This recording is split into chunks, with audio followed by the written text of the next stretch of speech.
It is said that Da Vinci designed a working tank, submarine, and even a helicopter hundreds of years before scientists could even fathom such concepts, let alone match his feat. One could study a lifetime and not fully grasp his influence. His talent typified a glorious age, the age of the Renaissance man, an age of creative momentum that we may never see again. It may only be once a millennia that we see someone who dares to think so differently. There is fear of the unknown, and there is fear of the known. The young Otto Octavius is cursed with the latter. He remembers, as a boy, there were constant security drills for one reason or another. Today's drill is a bomb drill. Otto asks his teacher, Mrs. Ruthers, about the radiation. If the bomb drops, even if the desks protect them, wouldn't the remaining radiation cause everyone to get sick? Mrs. Ruthers smiles and tries to comfort Otto by assuring him that if they're close enough to the blast to have to worry about radiation, then they'd already be blown to bits. So don't be such a worrywart. Otto is a boy of science, and he isn't one to enjoy PE. It always seems as if he has a target painted on him. The other children are very quick to pick on him, even hurt him, without so much as a bat of an eye from the teachers.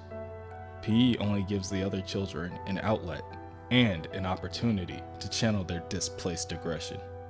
When one boy throws a dodgeball at the unsuspecting Otto, it crashes into his face and sends him flying to the ground. Of course, it wasn't on purpose, one kid tells him as the kid looks to the ground. Otto watches in horror as the kid sees his glasses laying there. The kid then smashes them without a second thought. "What you gonna do about it, fatso?" the kid asks Otto, practically begging for a reaction. The other boy cheers loudly in the background, and then the two begin to laugh together obnoxiously. Otto glares at the two boys. His rage blurs and distorts his vision, and the boys' laughter slowly turns into uncontrollable cackling. They're always laughing, and Otto has had enough. If only he had the power to erase the bullies forever. Otto is knocked out of his daze when the teacher's heavy hand lays on his shoulder. "Snap out of it," the teacher tells him. That's when Otto notices that he has been standing there, staring, for quite some time. Otto arrives home later that evening and is greeted by his mother's kind embrace. She warns Otto that his father is in one of his moods and that she hopes that none of the neighbors pop in. With her son being strangely silent, Otto's mother kneels down to check on his current condition. She sees that his glasses are cracked and she urges her son to go upstairs and get cleaned up. But that's when his father notices him. Or rather, his glasses. His father immediately tries to approach his son, but Otto's mother steps in the way.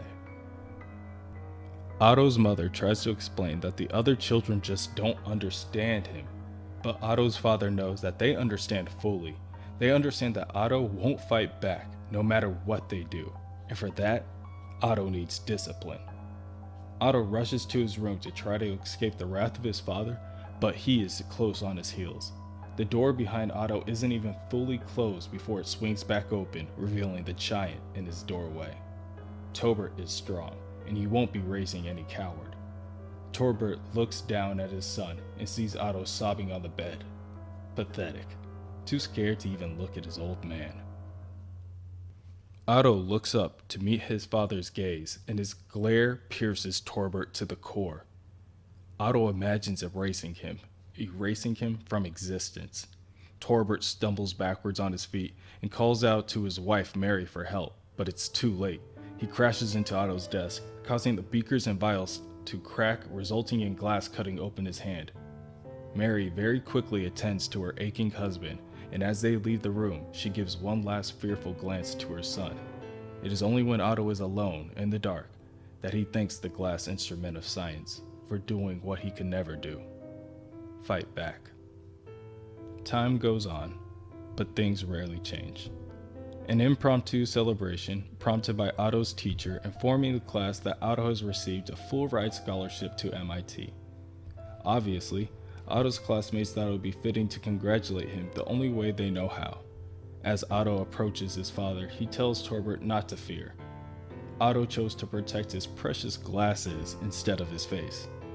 It's not cowardice, it's adaptation, and Otto suggests to his father that he apply it sometime. Perhaps then, he wouldn't be slowly getting replaced at his job. Otto's mother was right. The halls of upper academia bear little resemblance to the lunacy of public education. His schoolwork has been surprisingly challenging, leaving little time for social interaction, much to the dismay of his peers, if one could imagine. As the bullies approach Otto in the cafeteria, they do their best to demean him. But now, Otto is more resilient. He counters back, but only with words. Some things change, and some things stay the same. Have you ever felt an idea grab you, cementing in your mind like a solid object, refusing to leave until you probed its every facet? Otto feels as though a new obsession has somehow chosen him, a new power which only through science can be tamed. Otto has been selected by an invisible force which will only bow to the greatest minds. Within a restricted lab, Otto works. He works until he is caught by a professor. The professor is irate at first, but he's quickly marveled at Otto's genius. The professor quickly introduces Otto to the other doctors. Their goal is a visual demonstration of radiation. One scientist, Dr. Ernst, begins to explain to Otto the primary principles that are outlined in his manual that he has previously written, but Otto interrupts him. He has read the manual, and Otto finds its layman's approach to be quite shallow and pedantic. As Otto starts to examine the experiment and process, he asks for a number of items all at once. For the moment, he needs their help. He only has so many hands. Otto must say that he is quite pleased with the extra time his new position has afforded him with his obsession, though their current project seems vulgar and is pandering to the public. He feels it's obscene to let them gaze upon something he holds so dear, knowing that they will never truly appreciate its beauty. What is to be gained by parading his mistress of science in front of the unclean masses? Why should they treat the uncomprehending to a divine ballet? Perhaps it is the small price that he must pay to be near that power. As he is on a field trip, a young Peter Parker is pushed by Flash Thompson into the back of Otto, causing them both to fall to the ground. Otto helps the young man up and tells him not to worry about the bullies. They can be such horrible little monkeys. Peter nervously and half-heartedly agrees and walks away, with his head sunk beneath his shoulders. This visibly perplexes Otto. Why would a boy so similar to him not share his sentiments about the others? Later, within his lab, Otto receives a call. It's from his mother, Mary. His father, Torbert, had just recently had a horrible accident at work. It is still vague, but a mishap with machinery has resulted in the death of his father. Otto's father never understood the machines, his mother explains. His father was such a simple, beautiful man. But that is enough for Otto. He tells his mother that he must be going, and he is once again left in the quiet and the darkness, surrounded by nothing but machines. And he thanks them. At his father's funeral, Otto pays his respects, for his mother's sake. The Reverend tells Otto that his father was a great man, but Otto knows better. He tells the Reverend that he, Otto, doesn't need his lies. Otto is not the man's voiceless god. Otto lived for 17 years under the gaze of his father, and his father taught Otto nothing but the hateful ignorance of the lower class. Otto's father never loved him. Torbert grew tired of Otto the moment he dared to be different. The only thing that Otto's father did was push him forward to pursue a god of his own design. The professor that found Otto that day is now within a discussion with the dean of the university. Their defense department liaison has been asking more and more questions about Otto, and as they should. If Otto concentrated on the proofs to his theories, he would be published already. But his very suggestion seems to irritate Otto. Apparently, he has the belief that all of his theories should be accepted without question.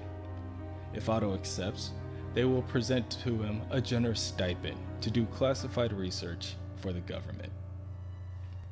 Not to mention a doctorate degree in half the time. Otto's, of course, only concern is with his mother and her well-being. She's invited too, the government official tells Otto. He is working for Uncle Sam now, after all. With this peace of mind, Otto adamantly agrees. The official tells Otto to enjoy his last minutes as a student. His future is right around the corner, and he does believe that it's looking bright. Yes, Otto agrees.